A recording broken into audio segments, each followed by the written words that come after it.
Welcome to the show, Keith Kurlander. Thanks. It's great to be here with you. Yeah, man. Good to see you. Yeah. Keith, what's your one-liner about what you're up to in the world? I'm revolutionizing the way mental health care is practiced through a number of different projects that I do. Cool. And I'd like to hear about those maybe toward the end. I know you're up to amazing stuff in the world. I want to talk about how we met, dude. We, 2002, we both found ourselves at Naropa University. Yeah.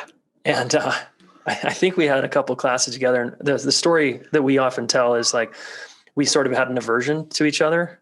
We didn't really kind of connect, or it's like, who the fuck is that guy? And Well, I had an aversion to everyone because I was on a spiritual high horse.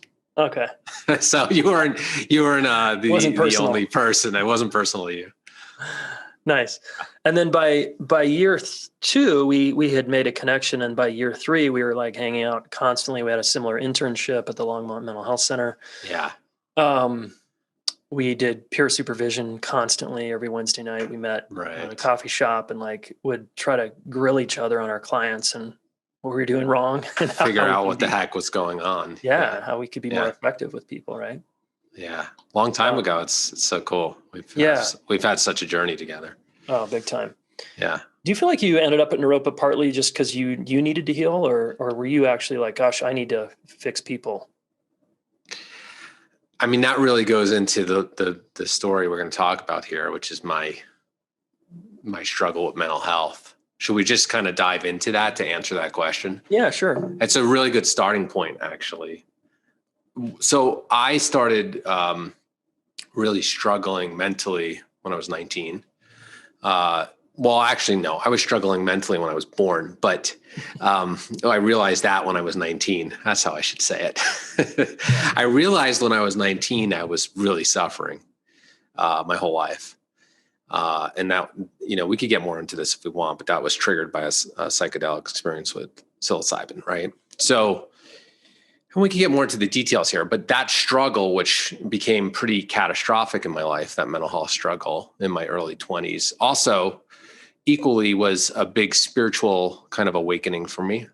There were kind of like parallel paths happening where I was like not doing well mentally, but also very excited about spirituality and the essence of things. And that led to when I was 25, realizing that I needed to be helping others in therapy because I was helped that way. And also that it just all made sense to me. And that Naropa seemed like a place that would both heal me and also train me how to help others. So that's like the quick nugget here. There's a lot more to tell here, but that's what got to this answer about the Naropa question. It was like much more of it was a both and kind of thing where I was like suffering big time. And also I knew it would help me, but I was like really psyched to start helping other people. Yeah. Yeah, totally.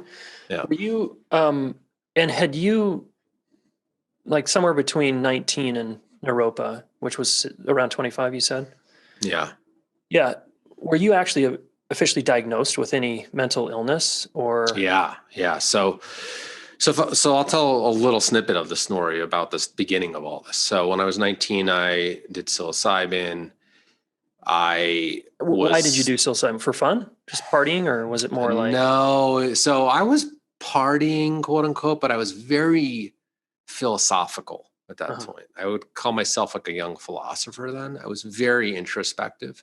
So anytime I did psychedelics in college, which wasn't a lot, it was definitely like I was curious. I wasn't just like trying to have a good time. Okay. So that was psilocybin 19 was my second, I believe it was my second psychedelic experience, but it may have been my first. I think it was my second. I did LSD once before then. Okay. And I was basically how this went was I was, after hanging out with some people, I was alone in my room and I got in touch with this feeling that I was always in me. And it was just a feeling of, the best way to describe it was like inner torture, just absolute inner like madness. And And I was on the 22nd floor of a high rise. And I was really contemplating jumping out the window, and I wanted to, because I was just so tortured in that moment. And the only thing that stopped me was I had a 5-year-old sister at the time, and she popped in my head as I'm looking out the window. Wow. And she popped in my head, and, I saw her, and I was like, I don't want to do this to her. I'm going to fight as much as I can through this night, and hopefully figure something out. And it stopped me from doing it. Mm. And, it's interesting, those moments when you're suicidal, like what stops you? And it tends to be other people. Mm-hmm. It doesn't tend to be yourself, because the pain's so overwhelming. So it tends to be other people in your mind that stop you.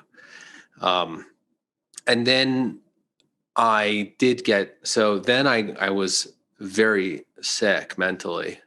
And I could say more about what my mental sickness appears like in my life. But, I went to a psychiatrist. First, I went to this pharmacologist, and he gave me an antipsychotic, and it almost killed me. It was so bad. Can we back up and can you talk about the symptoms after that psilocybin experience? So let's talk those symptoms. So at that point, it was severe agitation. In psychology is called dissociation too. So I was severely dissociated, which meant like I felt like I was out of my body or disconnected from my body. My identity was disconnected from my body. Mm-hmm. So it's hard to explain what that feels like if you haven't had it happen, but it's kind of like all of a sudden you exist in kind of a psychic space that's separate from everything around you. And that psychic space is terrifying because it's not interconnected at all. It's not integrated. So that's called dissociation. And for you, was it like floating above yourself, or was it more like you actually didn't even have a sense that you were disconnected? Because some people that are dissociated think that's their whole reality. They actually don't know they're dissociated. That's just normal. So there's dissociation in a more general sense of what dissociation is. But then there's the clinical dissociative disorders, depersonalization, derealization. So this was much more of a clinical, a severe clinical dissociation, which is more of these, and then the most dissociation would be multiple personality, dissociative identity. So it wasn't that, but so no, I would depersonalization, derealization, not feeling like the world is real, feeling like you're in a cartoon. Is one way to describe derealization. And then my depersonalization, I actually felt like I was this little kind of ball of identity behind my eyes. And that's how it manifests for me, where there's just sort of this singularity of identity that's like inside me, but it's not connected. And that's a very terrifying experience. It's like super disorienting, and it's just like that isolation within oneself is pretty overwhelming. So there was that. And then a lot of other things happened to me when I kind of get sick. So agitation, very intense low-grade depression, which is more called dysthymia, because it goes on for a while for me. Just feeling like, hopeless and that kind of thing. And later, these conditions got way worse in my life, where there was like another 20 symptoms on top of it. The other thing that started them, which I didn't even know was happening, was intrusive thoughts. So violent, intrusive thoughts, mostly for me, where it's just like intrusive thoughts, generally speaking, are not, they're very short. Like you have one single thought and it's gone. So like stabbing someone, like it's not a plan. Mm-hmm. It's intrusive. It just pops in and it goes away. But I would say hundreds to thousands of those thoughts a day, which obviously is super disturbing. You feel basically psychotic. Yeah. And this was on a scale of 1 to 10 of symptoms and what I've been through in my life. When I was 19, it lasted for about 9 months. It was probably from the worst I've ever been through. If that's a 10, that was probably a 5. So this was not the worst I've ever been through, but it was bad. So that's kind of the symptoms back then. Okay. And then they got so bad that like, what had you reach out to the psychiatrist or to get help, the therapist? Or? Well, I just wanted to kill myself. That's why.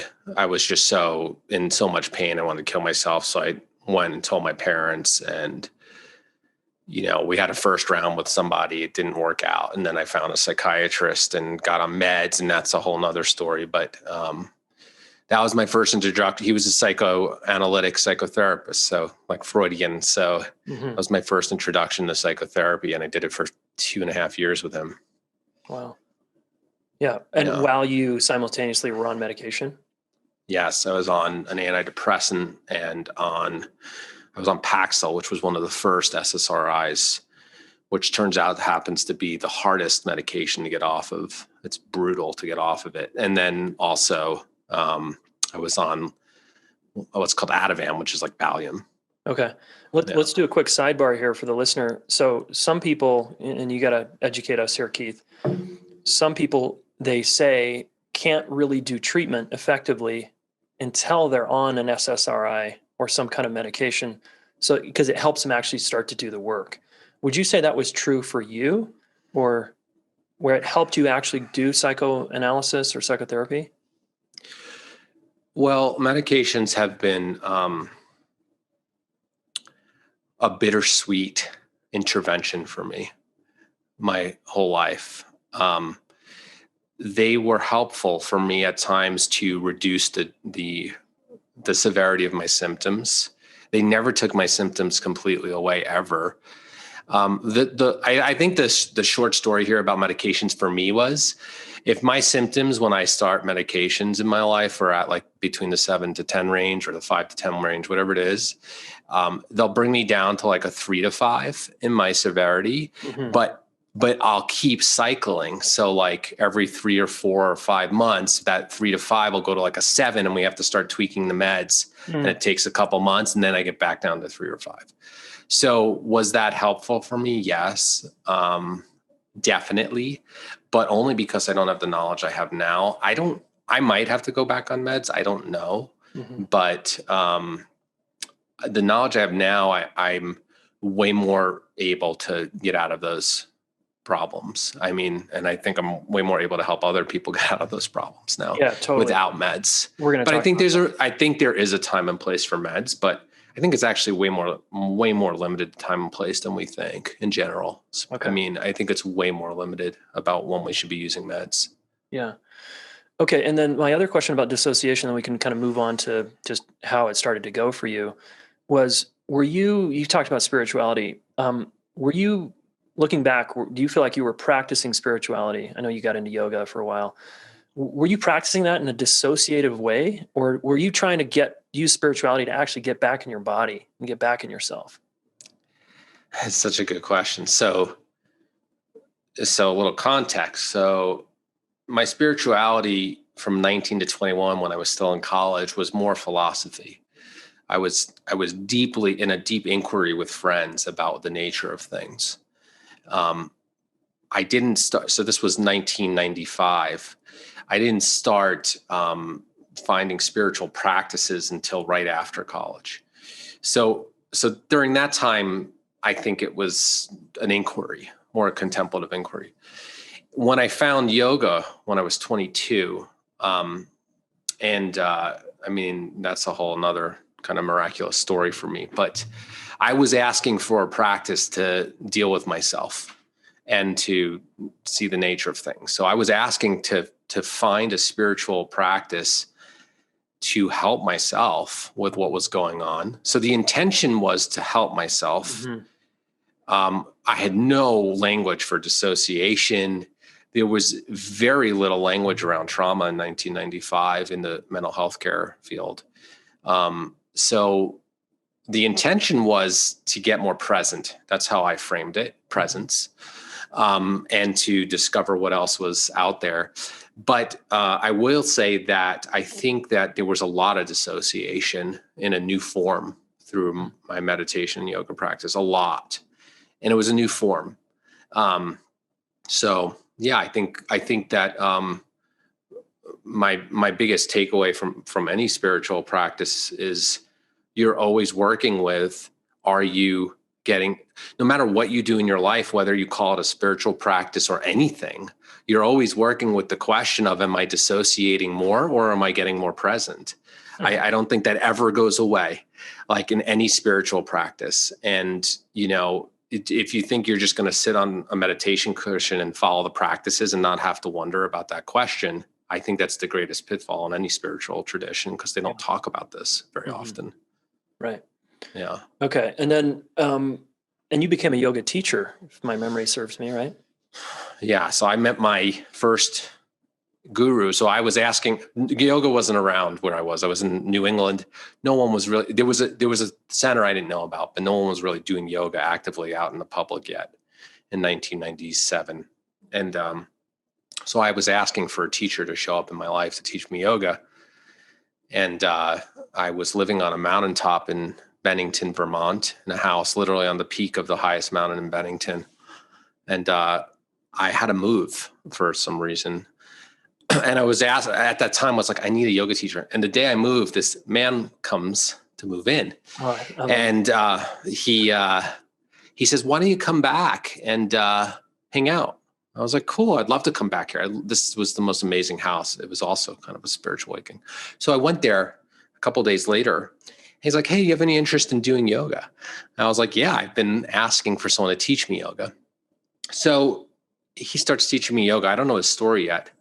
And then, so this is going on for maybe a month. We're doing yoga, meditating. I'm going there every day. And then, as this unfolds, it turns out he's very close. He's friends very closely with Amrit Desai.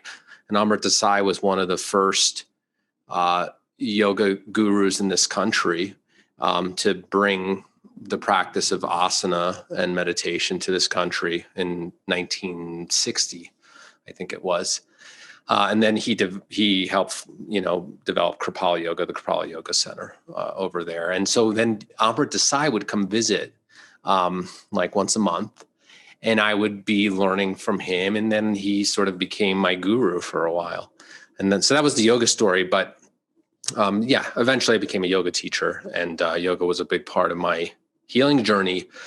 But interestingly, it didn't do much for my mental health issue. I thought it was doing something, but it turned out it didn't do much because I kept getting sick, and really sick eventually.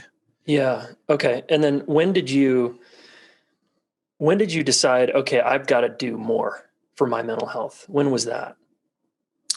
So there were a couple of things happening that probably your listeners would be very interested in. One thing that was happening was I was extremely unsuccessful in relationships with women. And I knew it. I was a mess. So relationally, I would get in a relationship and I would be sort of the codependent, hypervigilant partner who was very clingy, very like ready to marry anyone, basically, in my mind, thinking everybody was my lifelong partner, tracking them like crazy in my head, like psychically, like, oh, are they not interested right now in this? Are they leaving? And I would be tracking that, and it would get me crazy. And I dated quite a few people in my 20s. And I mean, one thing was I always knew like there's something so off here, and I'm so sick I'm sick. I was really messed up in relationship. I was a mess. It would talk about like my mental illness symptoms, which there's more to talk about. Like just relationship was so unbelievably overwhelming to me, but yet I couldn't do without it. Right. So that was one thing that was telling me like, I have to find a new way of being in this world.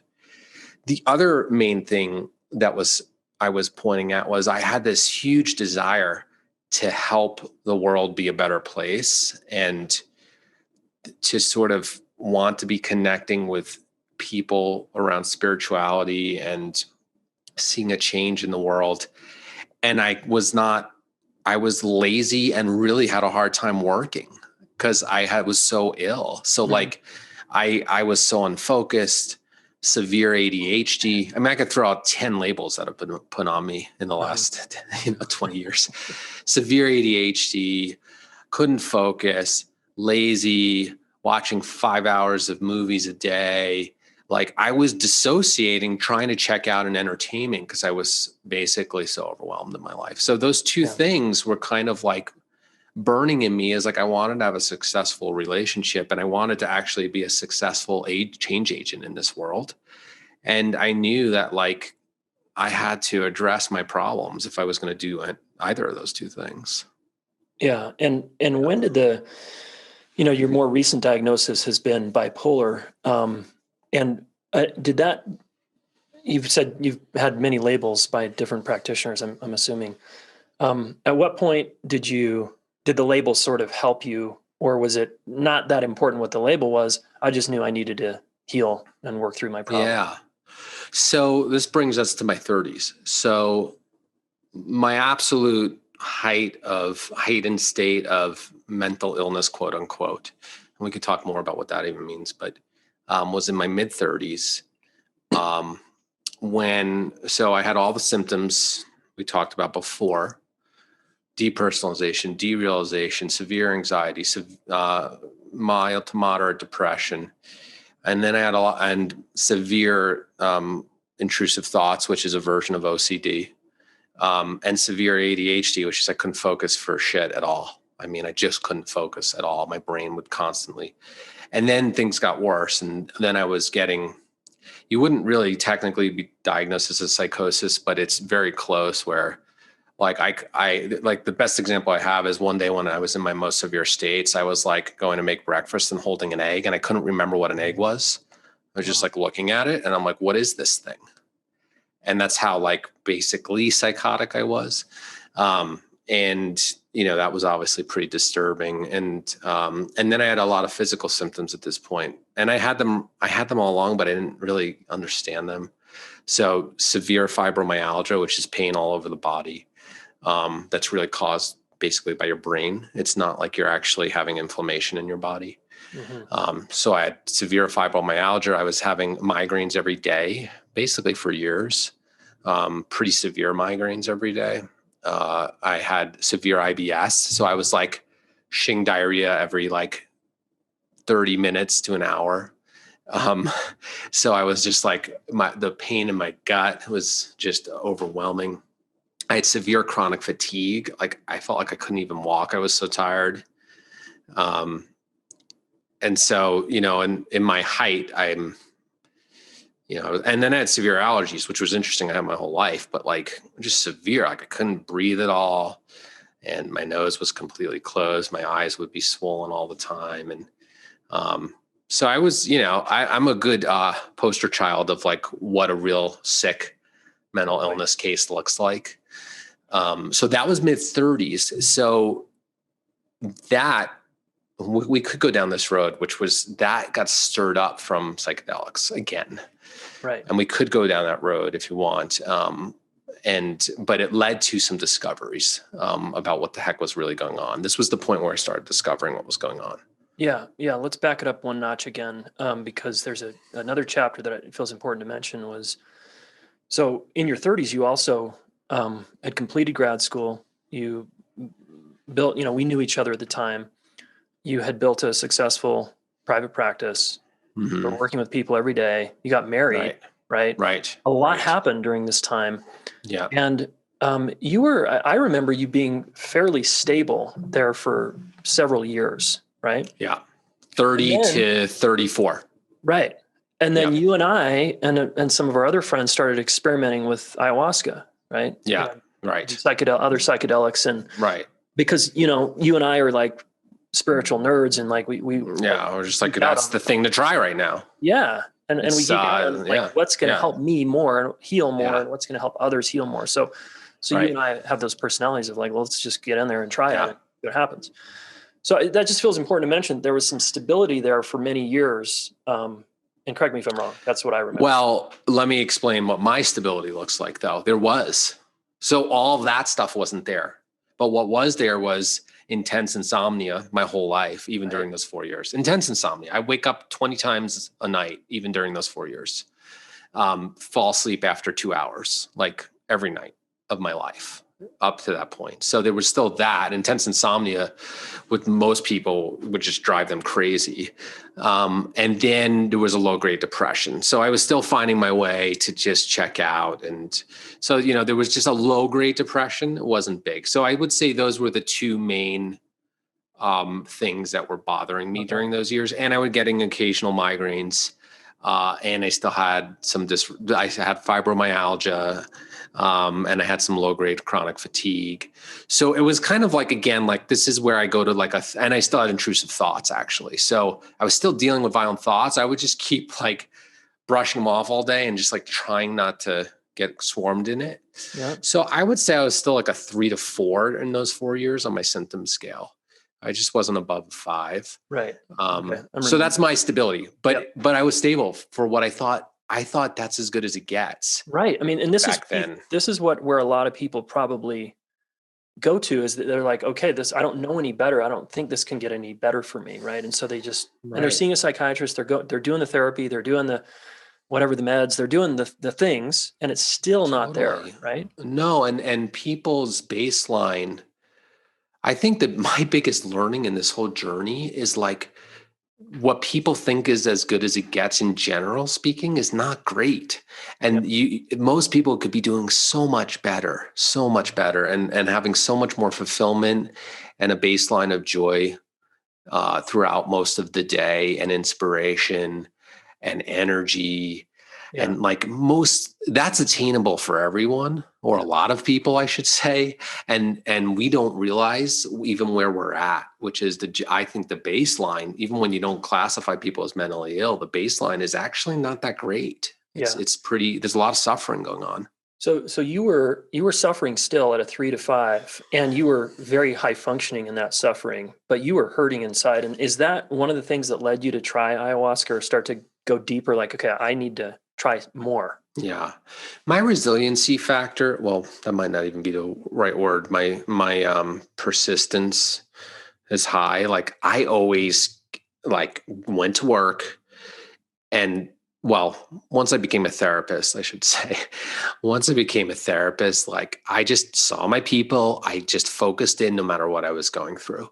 Yep. And I think I really served them even in my most intense states. And that's just a kind of gift inside of me. I'm fortunate that way. Not everyone's like that. The ayahuasca, what was your question again about? Just why did you do ayahuasca in the first place? Was it because you were still battling with symptoms and you're like, I got to keep trying stuff? It was great question. I don't remember, but I mean, it was just more of like, I've been doing yoga and meditation for the last 12 years. I think ayahuasca is the next step on my developmental path. So I think it always includes like I'm battling with things and also what else is available. So I think it's kind of both.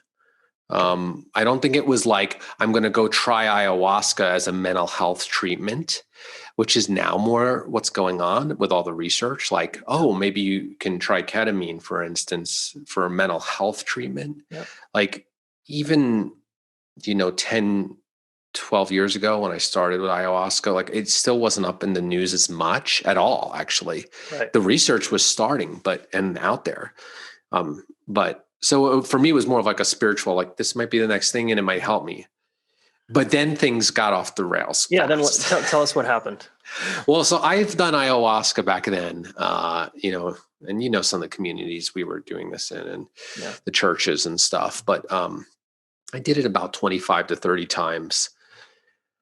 And my symptoms kept going higher and higher in intensity as I was doing ayahuasca. And for me, ayahuasca, the experience is as a psychotic experience. Like when I was doing ayahuasca back then, because I was still very unhealthy, it would be like this manic depressive experience of like seeing all these images and gods and like these crazy states, and then like completely pendulating every other minute into like inner psychotic torture and crazy and just totally overwhelmed. And that would just like go on for hours, and I would just feel horrible basically during the whole experience.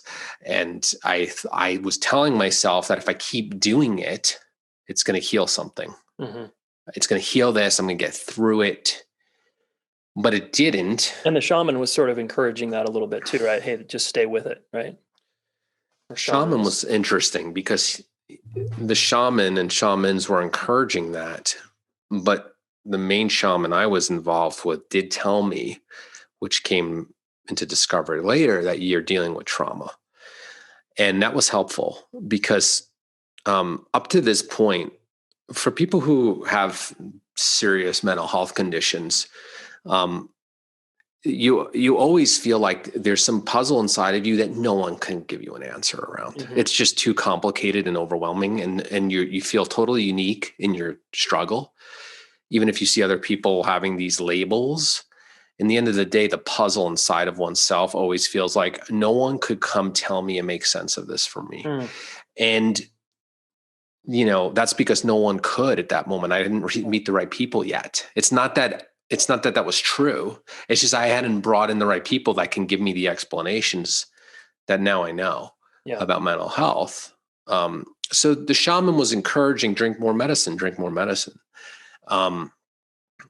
That was just their way. Yeah. But the problem is I was doing medicines that what turned out, I understood now, was basically amplifying times 1,000% very, very severe complex PTSD in my system. And so I was getting so much amplification.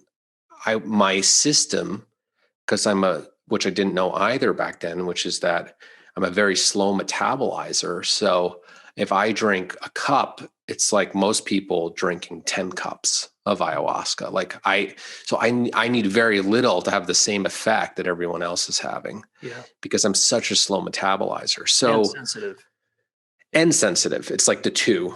Yeah. And typically people with complex trauma are sensitive. Mm-hmm. But so I was going into severe trauma states on the medicine, and I wasn't doing it the way we are researching it now, which is you have a therapist there with you to help you process that. So one, I was taking too much medicine, and two, I didn't have a therapist to help me process that. It was like a non-relational sort of way to do it. Well, the problem when you, if you have a lot of trauma and you do these medicines and you just like supposed to sit with the medicine and be with it by yourself the whole time, particularly these types of medicines, MDMA is a little different, but the problem is that the wound is typically social. So like you go into an isolated space in trauma in your being. There's no trauma. The definition of trauma is you become isolated within oneself and fragmented. So when you do that and you don't have somebody to repair that with you, when you bring the state on, you're basically just re-traumatizing yourself in isolation in yourself. So that's what I was doing with ayahuasca, and I didn't know it.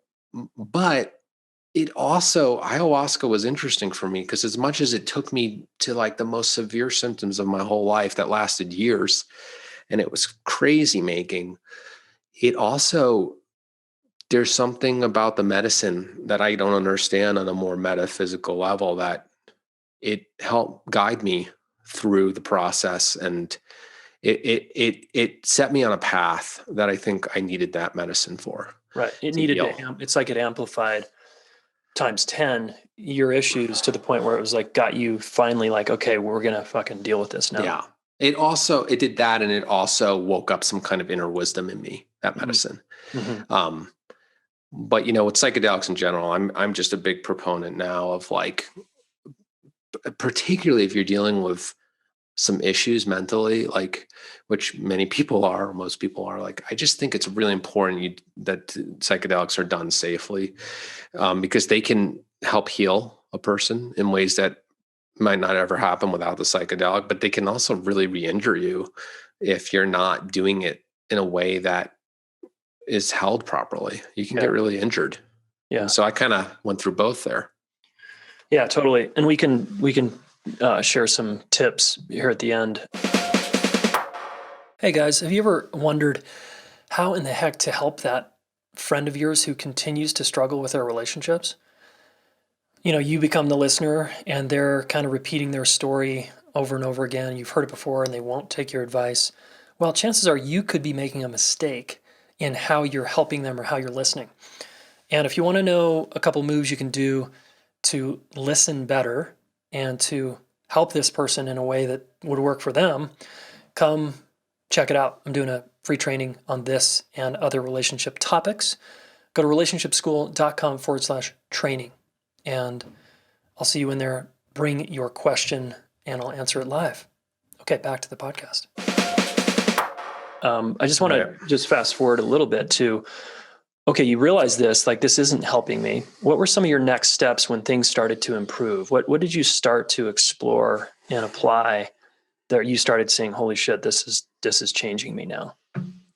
So the path that has helped me probably the most in my life is the framework of integrative psychiatry, which prior to me getting involved with it is just a collection of me, the practitioner that claims they're an integrative psychiatrist, and they have their own way with that. Until I started getting involved and we're trying to,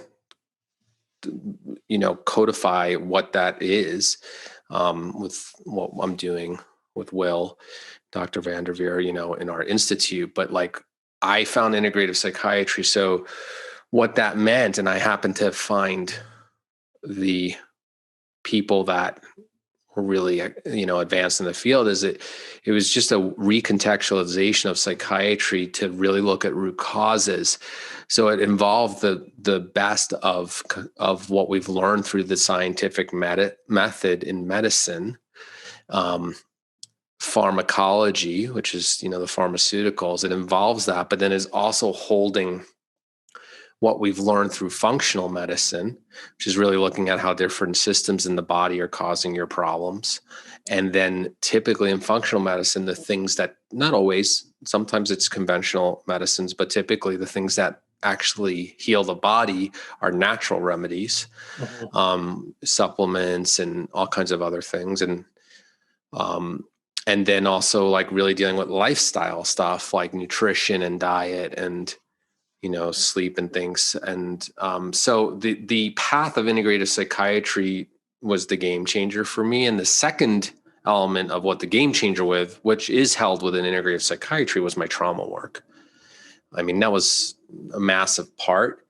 And so for me, the trauma modality that resonated with my system, because I have I have naturally, I think, a very strong imagination, but because I went in my imagination with my trauma through dissociation into my imagination, SE is really good for that. If you're that kind of person. So SE was massive for me in my healing. And SE's somatic experiencing. Somatic experiencing. Peter Levine's work. Yeah. Right. Peter Levine's work. So, and it's a somatic based trauma healing modality, but there's also room to use the imagination and somatic experiencing quite a bit and leverage it.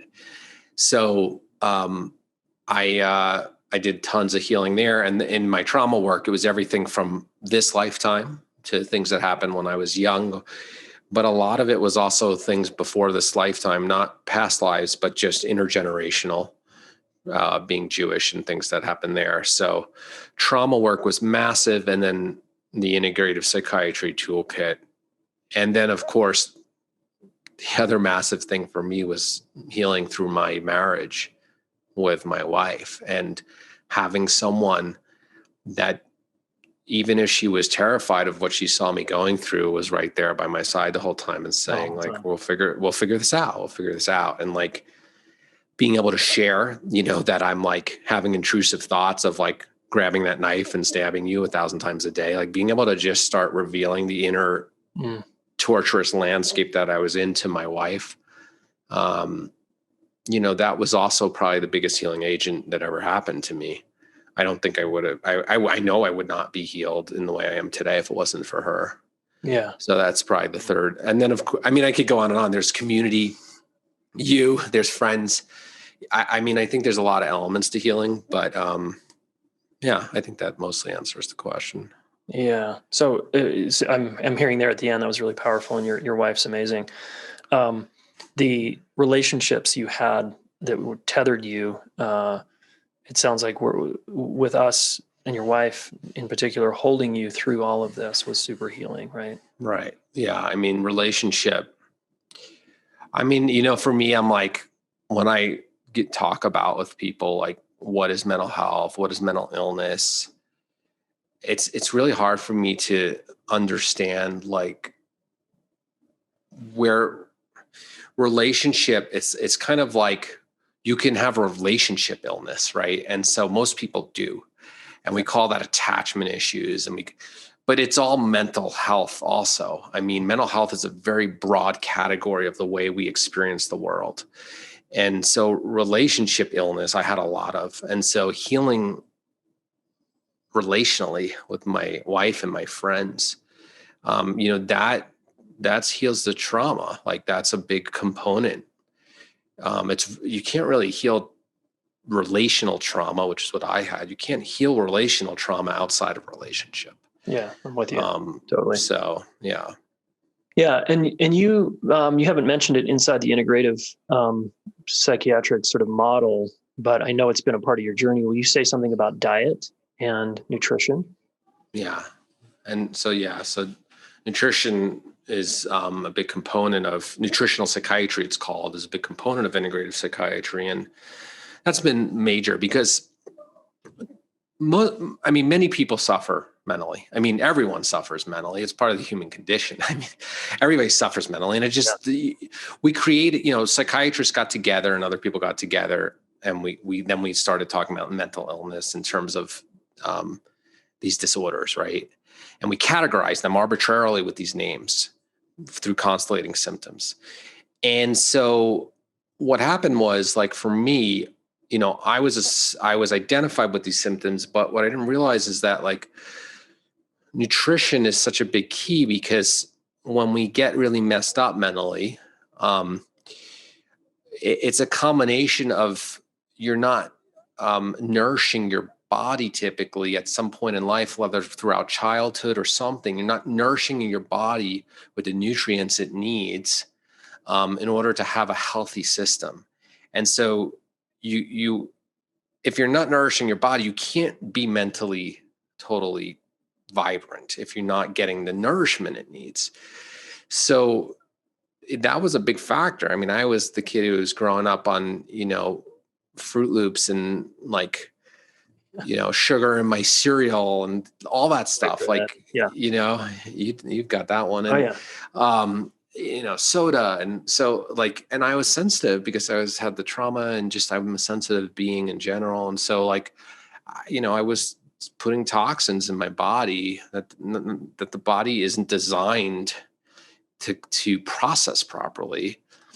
So your brain gets injured from that, right? So, and your gut and everything gets injured. Mm-hmm. For me, my metabolism, my pancreas, my insulin resistance, like, I don't have diabetes, but I was always pre-diabetic. And I didn't know that till about 10 years ago. So once I started realizing, like, wait a second, my blood sugar, what happens if I stabilize my blood sugar? Do I feel better? And, like, yeah, it, like, knocks away like 30% of my problems if I stabilize my blood sugar. And so yeah, there's a lot of different pieces to nutrition for me. I happen to respond really well to the keto diet, as you know, in terms of healing my brain. The ketogenic diet, for some people, it's not for everyone. And there's a lot of things you got to be careful with the ketogenic diet, but, like, it actually healed my brain. It took my migraine disorder from 1 every day to every other day to, like, 1 every 8 to 12 weeks. Yeah, I mean, that's a big deal. That's a major mover. Yeah. And it also stabilized me quite a bit. So there's a lot of things. Yeah. For the listener, what's the ketogenic diet, just in a nutshell, in case they don't know? The ketogenic diet is when you switch your metabolic process from relying on glucose, carbohydrates for energy, to fat, ketones, which is called ketosis. So you do that by changing the composition of your diet, by eating a lot of fat, a little protein, and almost no carbs. Yeah. And you change the way your whole energy system is actually functioning when you do that. And there's a lot of things you got to be careful with the ketogenic diet. But right, it's not a boilerplate for mental illness, but you're saying for you, it was a really significant chapter in your healing. Very significant. There's so many things that, like, happened to me where I was like, that was a major piece, and that was one of them. Yeah. That was one of them in terms of nutrition. And then in generally speaking, I need to be on a low carb diet. My body's designed for that. Like I have proof now. I'm got a CGM, a continual glucose monitor is monitoring sugar right now on my arm. Like it's really clear to me. I eat moderate carbs. I'm pre-diabetic. I start spiking and I see the symptoms start arising in my mind. Mm-hmm. I do my low carb diet. And this is really coming from precision medicine, which means it's individualized. You can't just assume this is for everyone because that's what the nature of precision medicine is. I eat low carbs and I'm doing a lot better. I feel really good. Yeah. Huge. Yeah. Yeah. And Keith, now let's just talk about kind of how you are now. Can you talk about, I just externally again, as your friend who's known you for so long, would you say, like, how do you describe it? Do you say, I no longer have a mental illness, or I have a bipolar diagnosis and it's in check or remission, or like, how do you actually talk about it? Because you have a daughter now, you're running a very fast moving, successful company. You're seeing clients. I mean, there's a lot, you're just like doing so much awesome stuff in the world. How would you now describe being on the other side of it, your mental illness? Well, I would say that I'm doing better than almost anyone I know in terms of my mental experience, my ability to turn that into being a productive change agent in the world. Like I'm doing as good as anyone I know. And I would say that my framework is that we all are on a spectrum constantly of in the mental health domain, which is really the inner experience of ourselves and how we can translate that inner experience to, an effective behavior and having influence over our destiny. So we're all on a spectrum and we have labels that, again, like these people got together to say like, this is on this spectrum where it's really severe and these things start showing up. And sometimes they're arbitrary, but I mean, they're just words. But right now I'm on the spectrum of like some of the higher potential peak performance people that a lot of people know about in the world that you're like, how are they crushing it like that? Right. Like, I just think it's all spectrum. Will I ever go back into these categories that we call illness? Maybe, sure, probably. I don't know. But I think that we've got way too much stigmatization and fear around the fact that humans are on a spectrum and, that everyone is dealing with, can I get more optimized and productive and healthy and well and fulfilled and grateful and joyful from a place of I'm feeling constricted and overwhelmed and disoriented and confused and scared and messed up. Like I think there's a real issue in the world right now, admitting the fact that the human condition, and the Buddhist said life is suffering accurately, the human condition is, can we get into optimal states more frequently, more often? And how long can we stay there? And can we try and dissolve the suffering that we all have to face? And some of us get really stuck there from things that have happened to us or whatever it is, genetics or anything. Some of us get really stuck there in really bad ways and can't find our way out. So I don't know, like this whole thing around mental illness, I use the term just to kind of, because people knows what likely my symptoms were if I say that. Right. But the thing is, like most people, if they're honest with themselves, they're on the spectrum and they're probably suffering more than they need to be. In terms of it's unnecessary. We talk about that in Buddhism, unnecessary suffering. It's like there's a way through that. Yeah. And so, yeah, I'll probably show up with some of those symptoms again. And I think I have a lot more tools now to get out of it way faster. Yeah. Does that answer the question? Totally. And you're what I know about you is when you start to have symptoms, because you do once in a while, you're on it, right? You tackle Now I'm on it. that you have You the know, that's a good point, because the thing is that until you've really conquered like level 1, if it was like a game or something, or level 2, like you get a little out of it and you get swarmed by it, and you can't even get back to putting the things that you already know will get you out of it, because it's like you're still in it in a more, chronic way. But like once you've really done something, then you've developed the discipline to actually go back to the self-care practices that will get you out of it. Now that first journey is hard. The first one's the hardest. It's like you're going through the wilderness and slaying dragons in that first journey, and you keep getting incinerated by their fire. And that one goes on for a long time. You're just poof. You thought you had something, and then poof, the dragon comes and slays you. So but then once you've done it and you've okay, I've conquered some dragons, then you start building a muscle for, what works for you, and you actually start putting it in place quicker and quicker and quicker. If I start getting dysregulated now, I'm starting to make changes within sometimes minutes now. Again, this is a spectrum. We're all going through this. We're all getting dysregulated all the time. Right. We're all starting to freak out in ourselves and create some big drama that doesn't exist in the world, in our minds, and getting moody. And so, I'm on that now more. I don't have time for this bullshit. I don't have time to spend even another 10 minutes in this nonsense. I know that now. So I'm starting to do my tools to get me out of that place fast. Yeah. One thing we haven't mentioned, and this is a good segue to talk about your business, because as we wind down here, is, you're very clearly have a purpose that's super clear now, and you're on mission, right?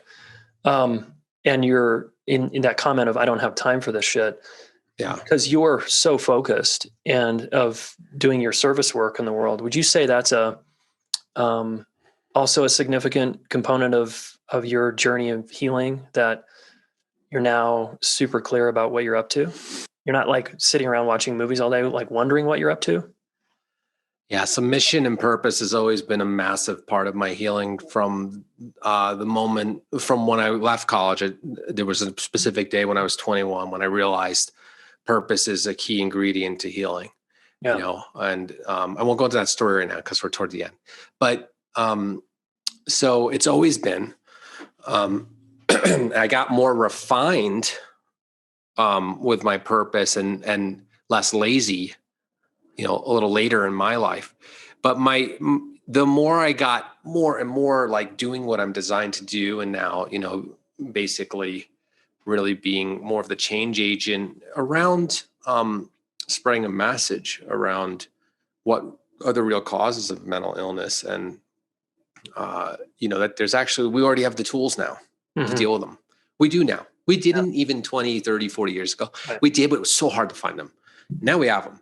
So the more I'm on purpose, the healthier I am. And, when I get sick, physically sick or something, it's I go to work because I know that I mean, I don't even remember the last time I laid in bed. If I got sick or something, it didn't work, because I go to work because if I'm exercising my purpose, it's already rebalancing me. Yeah. I mean, it's probably the core principle in terms of what we're talking about here. I think the core principle is being totally on purpose and putting behaviors into purpose. That's the core principle of just keeping the mind somewhat balanced. And there's so much that flows from there. Yeah. And your purpose is so much about, healing yourself as you've gone through this amazing journey that we've talked about here, and then helping others do the same. Right. Right. Totally. So go ahead. Yeah. Talk about your business and where folks can find you and what you guys are up to. So I'm doing 3 main, I would call them projects, companies, whatever, right now. The first one is the Integrative Psychiatry Institute. I'm a co-founder there. And we're redefining what integrative psychiatry is. And we have a lot of programs that are really designed to train medical providers in a whole new model of how to practice medicine to help people get to the bottom of their mental health struggles. And it's a human potential movement. So it's really about helping people get to the bottom of their mental health struggles and offering them a path to getting more and more optimized for the rest of their life. So that's an educational institute. Then we have a brick and mortar clinic, which we're planning on opening a lot of throughout the country. That's where we put those teachings into practice for patients that want to come to that clinic. And it's also, so there's integrative psychiatry being practiced there, and it's also psychedelic medicine clinic. So the one legal psychedelic right now is ketamine that can be used outside of research.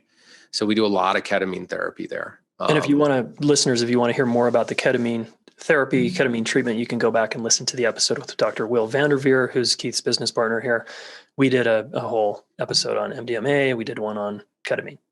Yeah, great. And then the third thing we do is the Higher Practice podcast. And that's really about interviewing all of the great, thinkers in this space about like, what is mental health and how do you deal with a mental health struggle, which does include relationships, obviously, because it's a big component and other things, but it's like, what is mental health?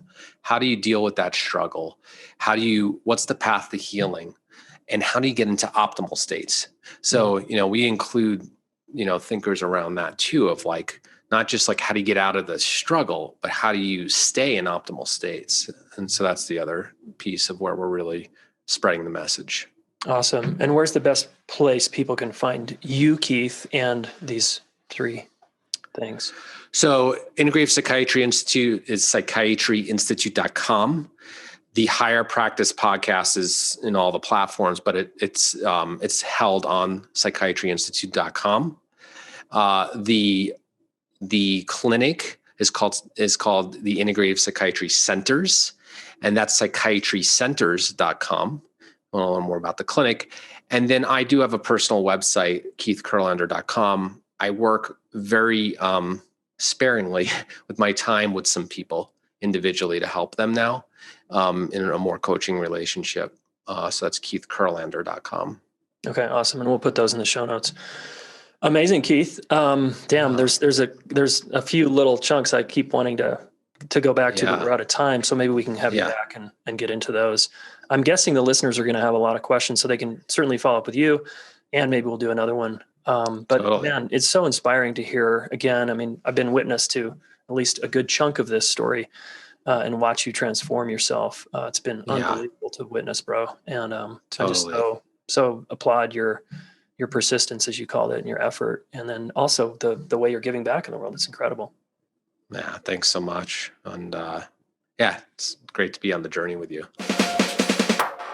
All right. Amazing. Damn, Keith and his story are so inspiring to me. So go check him out. Integrative Psychiatry Centers, Integrative Psychiatric Institute, keithkurlander.com. This guy is a force. Oh, by the way, he's a black belt. He didn't mention that, but he's a black belt. For reals. Okay. Your action step, I want to keep this really simple, right? If you or someone you know is struggling with a mental illness or mental health challenges, which a lot of us are right now because of the year-long, you could say, quarantine, or just fear and anxiety around the virus, losing our jobs, having, being stuck at home with friends and family or whoever we're stuck with, and having maybe relationship challenges. Anyway, from what I've read, mental health issues are on the rise big time, and as well as loneliness. So the action step is, if you or someone you know are struggling with that, some kind of mental health challenge, do what Keith did. Keith could not have done this alone. Reach out for help. Okay. If you want to reach out to Keith, if you want to reach out to us here at the Relationship School, we can try to refer you to the right places. We are not, we don't here at the Relationship School, we don't work with complex PTSD. We don't work with severe mental health challenges because, I have that training, but our coaches do not have that training. We encourage you to get professional support. And going to a therapist is a really good choice, a therapist with experience. Going to a psychiatrist is important, a psychiatrist that's experienced. And, Keith found this integrative path. You heard that he did many things. This is a holistic, integrative approach. He took a many-pronged approach to his tackling and overcoming his mental health challenges. So that's what it takes for a lot of us. We can't just take some meds and feel better, or go to a therapist once a week and feel better.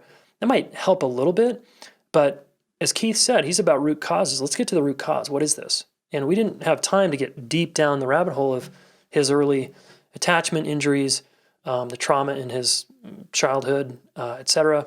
That's maybe for another podcast. But, we all know now that a lot of our health problems come from adverse childhood conditions. For a lot of us, that's true. It's one component, right? Sure, there's genetics, there's other variables, but that's one big component, all right?